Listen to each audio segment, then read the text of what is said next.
I worked at a big tech company as a software engineer over the past year before this massive round of layoffs. And while I was working, my family and friends always asked me what I did. And I always felt like they felt more confused after I explained. So I kind of wanted to make this video to kind of talk about what do software engineers actually do.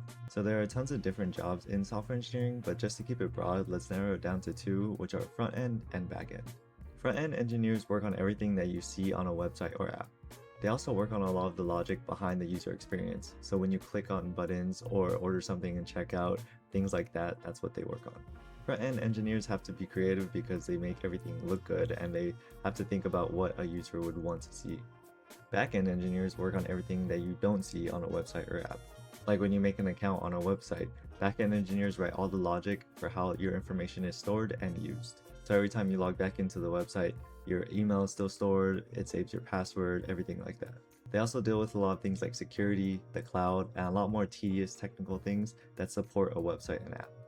Now, all software engineers do have to do something called on-call, which if you know any doctors, you will know what this is. On-call is basically a shift, and it could be a week, a 2-week long shift, where you have to be ready to be paged anytime there are any critical issues. When I say anytime, I mean anytime. One time I had my whole Saturday ruined because I had to work on an issue with one of our services that we acquired on my team, and it took about from 7 a.m. to 4 p.m. that day.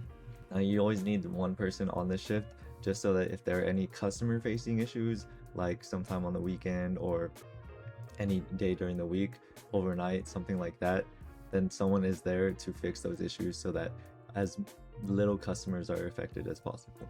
I worked as a backend engineer in calling, so my work was dealing with making sure that customers don't have any problems when they use their devices to call each other. Okay, now let's talk about the day-to-day. Every day for me started with getting into work and checking my email. I'll check for anything from my manager or team members, anything from another team that we were working with, and if I was on call, I'd be able to see any minor issues that I didn't get paged for that I needed to work on.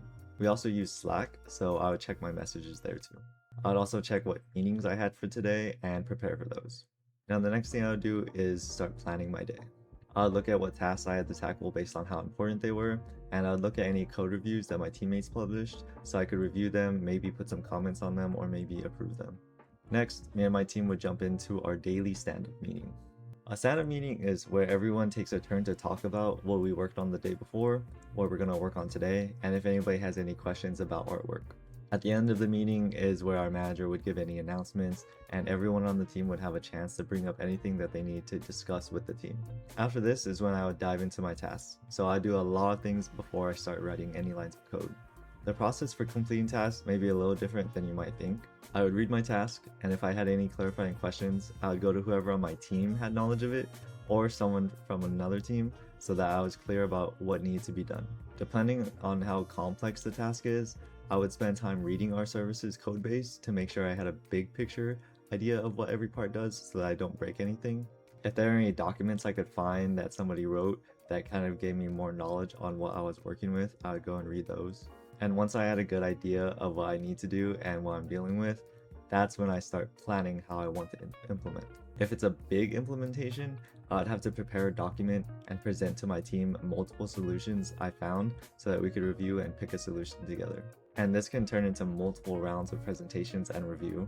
And once all that is done, it is finally time to start writing lines of code. So you can kind of see how a lot is done before you write any code. At this point, it's probably like 1 p.m. or 2 p.m. Okay, next I kind of want to talk about the meetings that you'll have on a weekly basis. Of course, we have our daily stand-up, which I mentioned earlier, where we talk about our tasks. These tasks that everyone on the team has get planned in our sprint planning meeting. Sprints are like 2-week-long intervals where you work on the tasks assigned to you.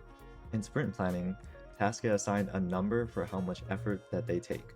So like if a task would take 2 days to finish, then it gets a score of 2. Everyone on the team also gets this kind of effort score based on any holidays, time off, and meetings you have that sprint. So say if it's a 2-week-long sprint, then you get 9 effort days at a maximum, since we have 1 day where we do the sprint planning and sprint review. And then if there's any holidays, then that gets reduced by 1. So, but generally everybody in a sprint has 9 effort days. Then once everybody has their effort days calculated and we look at our tasks, then we get assigned tasks based on how many effort days we have. So you would get assigned tasks that equal to 9 effort days if you have 9 effort days. And I also mentioned we have a sprint review meeting. This is where we talk about the stage we are in with all of our tasks, how we can improve our efficiency, and any issues that we ran into. Everyone on the team also usually has a bi-weekly meeting with the manager just to check in and chat and about any issues that we have or just to catch up. Working as a software engineer can be really stressful, especially on-call shifts, but you get a chance to work on some really cool stuff. Like personally, when I was working in calling, I was working on devices that were being used by over 100 million people, so just that scale was really cool. I hope this video helped a bit to demystify the job, and thank you for watching.